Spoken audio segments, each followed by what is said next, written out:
अध्यात्म विज्ञान, नई दृष्टि, नई खोज। देखिए, सुनिए और समझिए।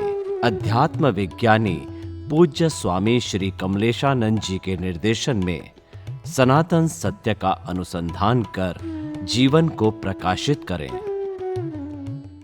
राम ने जो भी कहा वो शास्त्रों में से कहा, कृष्ण भगवान ने जो भी कहा शास्त्रों में से कहा, महावीर ने जो कहा शास्त्रों में से कहा। तो कहां से कहा? अनुभवी पुरुष जो बोलते हैं शास्त्र बनते हैं, और शास्त्र ज्ञानी वो शास्त्रों में से बोलते हैं। इसका अंतर मालूम होता है कि नहीं होता है? समझ में आता है कि नहीं आता है? एक शास्त्र में से बोलता है, इनका ज्ञान लिमिटेड है कि जो अनुभव में से बोलता है। बोलिए, अनुभव से जो बोलता है उनका, इसका ज्ञान अनलिमिटेड है, और जो शास्त्रों में बोलेगा उसका ज्ञान कैसा है? लिमिटेड है। तो दोनों की कंपैरिजन हो सकती है?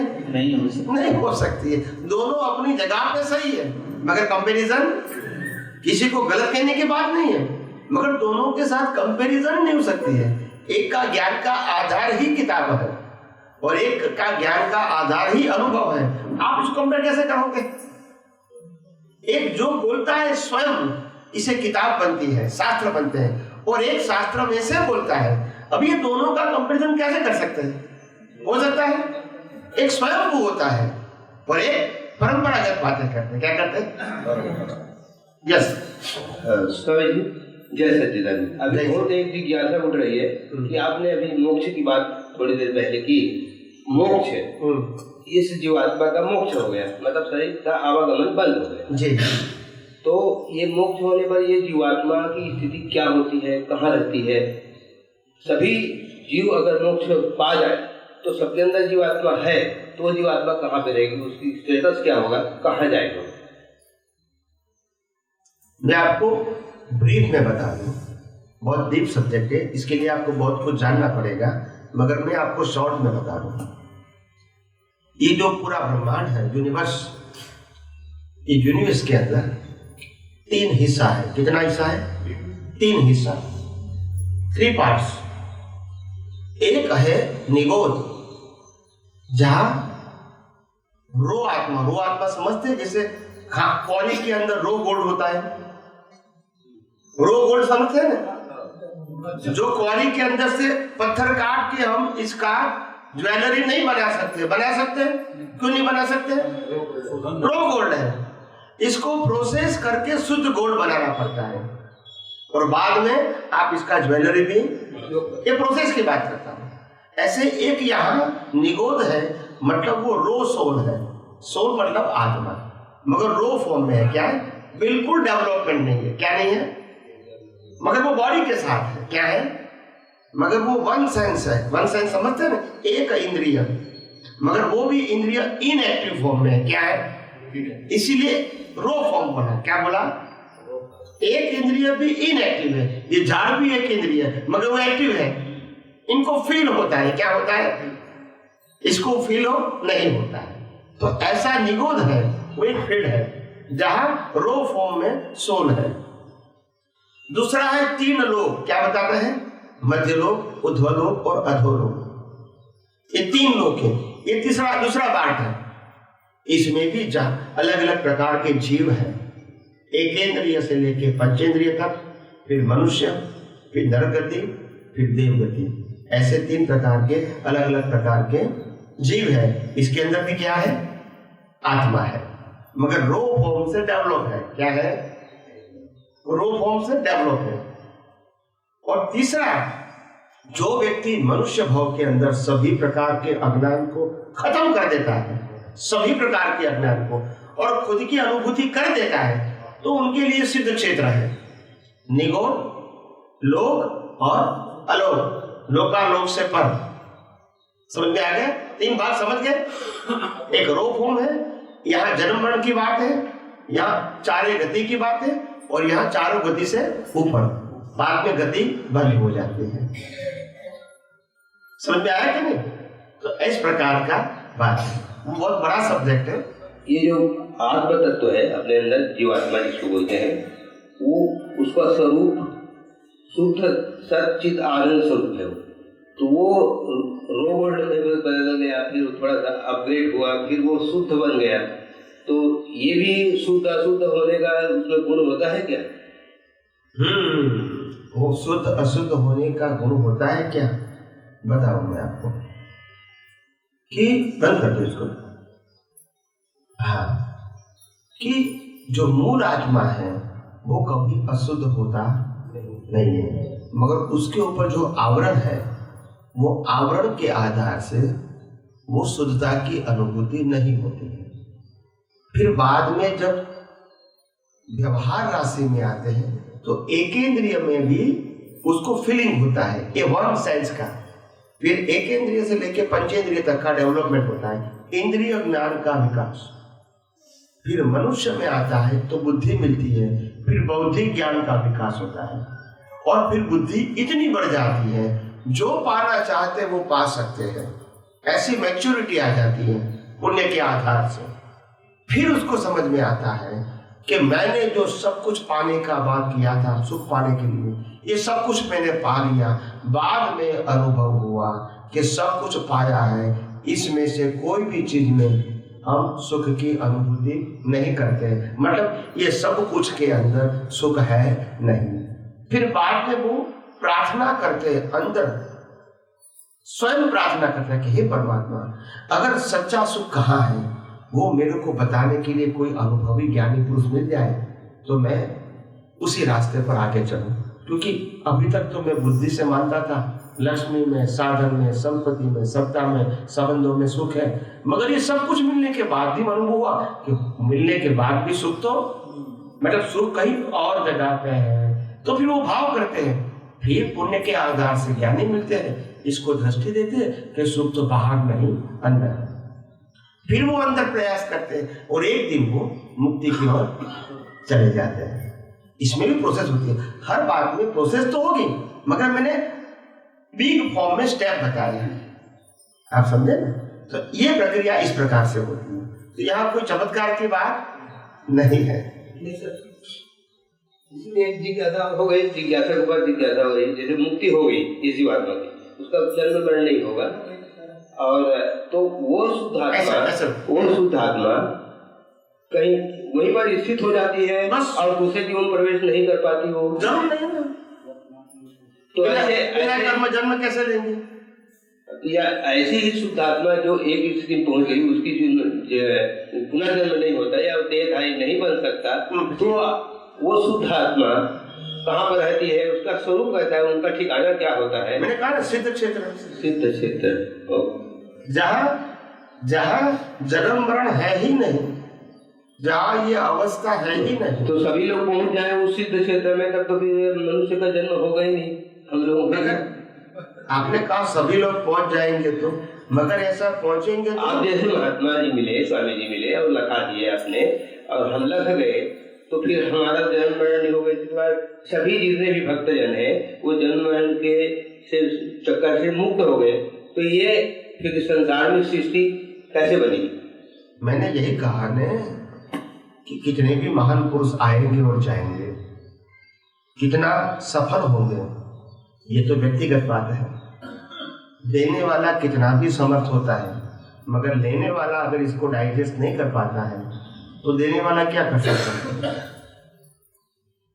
मेरे को राम मिले, कृष्ण मिले या महावीर मिले इसलिए मेरे की मुक्ति हो जाएगी, वो कोई गारंटी? हाँ, मगर उनके पास से मुक्ति का मार्ग मिल सकता है, फॉलो करना ना करना वो तो मेरी मर्जी है। मार्ग मिलना एक अलग बात है और मार्ग पे चलना वो एक दूसरी बात होती है, वो मेरा पर्सनल सब्जेक्ट है।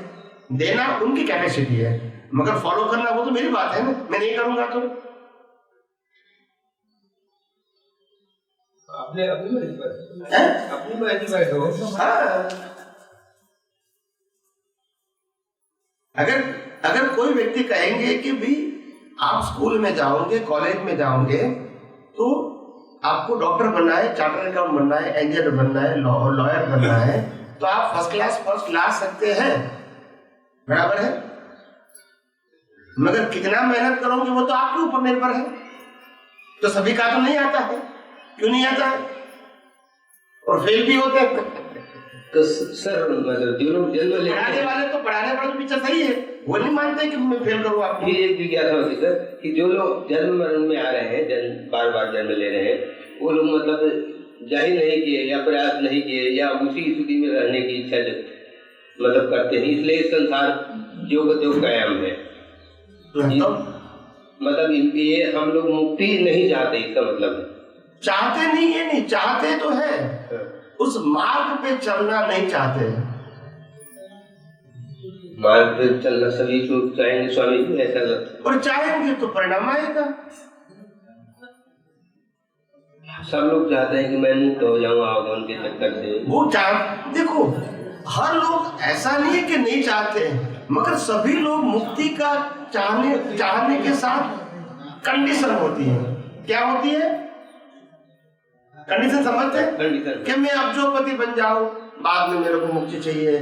भाई मैं परिवार को सेट कर दूं, बाद में मुक्ति चाहिए। भाई मेरे को सत्ता मिल जाए, बाद में मुक्ति चाहिए। भाई मैं धनवान हो जाऊं, बाद में मुक्ति चाहिए। आप समझे कि नहीं? मैं दुनिया का सर्वश्रेष्ठ व्यक्ति बन जाऊं, बाद में मुक्ति चाहिए। यानी मुक्ति कंडीशनल चाहिए। क्या चाहिए? अनकंडीशनल नहीं चाहिए। हर व्यक्ति को आज एक व्यक्ति को अगर एग्जाम्पल देता हूं कि कोई व्यक्ति कहेंगे कि भाई मैं आपको मुक्ति के मार्ग में मोक्ष को लेने के लिए आपको आया हूं, मोक्ष देने के लिए या तो मोक्ष मार्ग में ले जाने के लिए आपके पास आया हूं। क्या आपको इच्छा है मरने की? बोला नहीं अभी नहीं, 6 महीने के बाद आओ फिर सोचूंगा। फिर 6 महीने के बाद नहीं अभी तो सोचा ही नहीं है मैंने। यानी हर बात में क्या हो जाता है, क्योंकि ये मोह छूटता नहीं है। मुक्ति नहीं चाहिए ऐसी कोई बात नहीं करेगा, सबको चाहिए कंडीशनल मोक्ष। और मोक्ष इसको मिलता है जो अनकंडीशनल है। स्वामी जी, क्या ऐसा मोक्ष में रहता है जो कि हम चाहे? यहाँ पर जैसे मान लिया जाए ये संसार में देखते हैं अच्छा लगता है, उधर मोक्ष में सिद्धि क्षेत्र में क्या है जो कि मैं जाना चाहूँ? यहाँ जो दिखता है वहाँ कुछ भी नहीं है। हाँ, तो वहाँ पर ऐसा लगता है ना स्वामी जी, वहाँ जाके करेंगे क्या? क्योंकि वहाँ न बुद्धि है न इंद्रिया है। क्या बताया है? इंद्रिय भी नहीं है और बुद्धि भी, और इसीलिए वहाँ सोचने की जरूरत नहीं है। यहाँ बुद्धि है, इंद्रिया और दिमाग भी है, तो सोचते हैं, वहाँ सोचने की जरूरत नहीं। वही तो, एक दिन छुट्टी रहता है, घर में बोर जैसा लगता है, क्या करें? और वहां जाएंगे लगेगा कुछ करना ही नहीं है, तो क्या लगेगा? आनंद मतलब कैसा लगेगा? अनुभूति कैसा होता है स्वामी जी? जो लालच हो कि नहीं मोक्ष में जाने से ही अच्छा है, यहाँ पर अच्छा नहीं है, कैसे वो समझें? ये इंसान हर समय कंफ्यूजन होता है।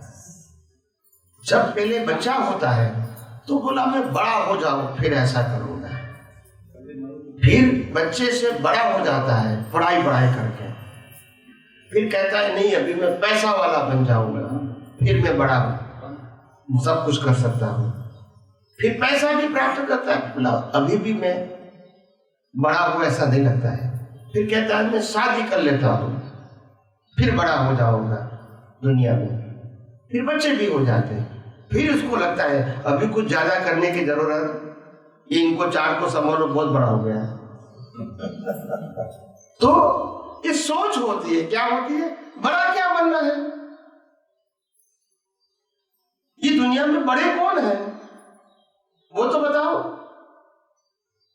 हर व्यक्ति अपने कर्मों के मुताबिक जी रहा है, आज है और कल, आज सत्ता है कल, आज संपत्ति है कल, आज हाथ पांव हिल रहा है कल, आज इंद्रियां काम कर रही है कल नहीं काम करेंगे, क्या करोगे? तो ये कोई शाश्वत चीज है कोई? आप समझे कि नहीं? पहले 50-60 साल हमने पैसा कमाने में बिताए, क्या किया? 50 और 60 साल पैसा कमाने में, प्राप्त करने में बिताए, और 60 साल के बाद वो पैसा जो बचाया था तो शरीर को सजाने में लगा दिया। फिर पहले पैसे के लिए शरीर को खर्चा, फिर शरीर के लिए पैसे को खर्चा, और जब मर गए तो कुछ साथ में तो आखिर आपने पाया क्या? नहीं समझ में आया? समझ में आया कि नहीं? तो कोई बात ही नहीं है ऐसी कोई पाने की। ये सब इसलिए इसको कहते हैं माया की। ये समझना आसान, आप उससे ऊपर उठोगे तो मालूम होगा कि माया की जाल क्या है। नहीं तो माया की जाल माया के रूप में समझ में नहीं आएगी, मोह के रूप में, इसमें सुख है, इसमें सुख है, इसमें सुख है, ऐसा ही आपको लगेगा। आप ऊपर उठ के देखोगे तो मालूम होगा ये सब माया की जाल है। अलग अलग प्रकार के पिंजरे हैं। क्या है?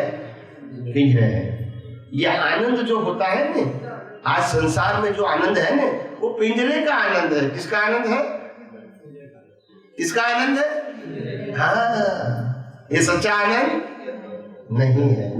कभी लोहे का पिंजरा, कभी सिल्वर का पिंजरा, कभी डायमंड का पिंजरा, कभी गोल्ड का पिंजरा, मगर पिंजरे से बाहर निकलने का आनंद नहीं है। अलग अलग प्रकार के पिंजरे हैं। क्या है? बाहर निकलेंगे तो मालूम होगा कि आनंद क्या चीज है। आप समझे? ये अलग अलग प्रकार के पिंजरे हैं। क्या है?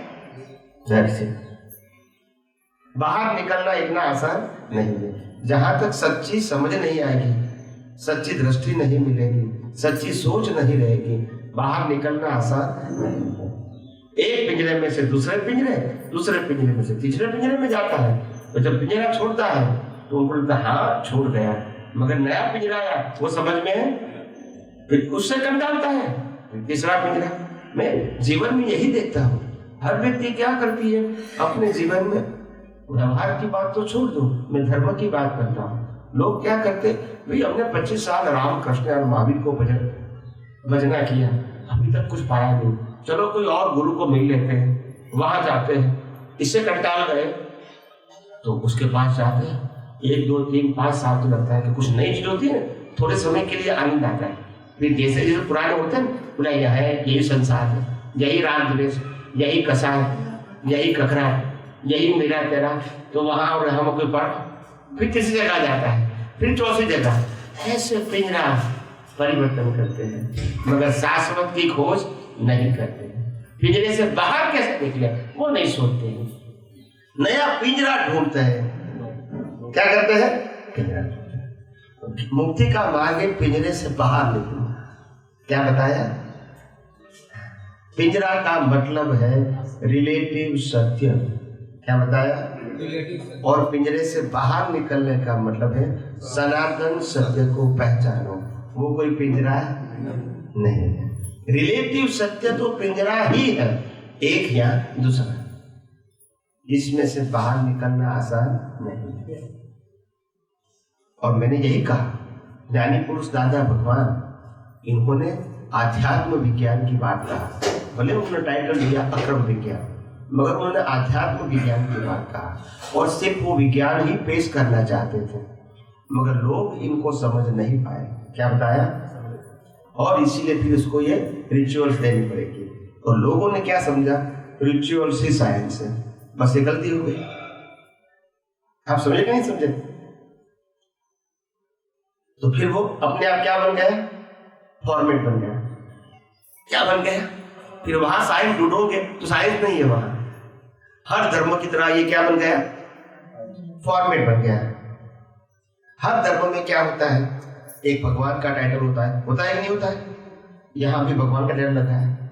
एक गुरु का टाइटल होता है कि नहीं? हर धर्म में वो भी यहाँ हो गया। फिर एक मंदिर का टाइटल है, होता है कि नहीं? फिर एक मंत्र होता है, वो भी यहाँ हो गया। फिर शास्त्र होता है, वो भी यहाँ हो गया। फिर वर्तमान धर्म गुरु, डिसाइपल्स एंड फॉलोअर्स, वो भी हो गया। फिर रिचुअल्स हो गया। रिचुअल समझते हैं, परंपरा, ये करो ये ना करो, वो भी हो गया। और संस्था भी हो गई। तो अन्य धर्मों की तरह ये क्या हो गया? अभी आप कहोगे साइंस बताओ, साइंस कैसे बताएंगे?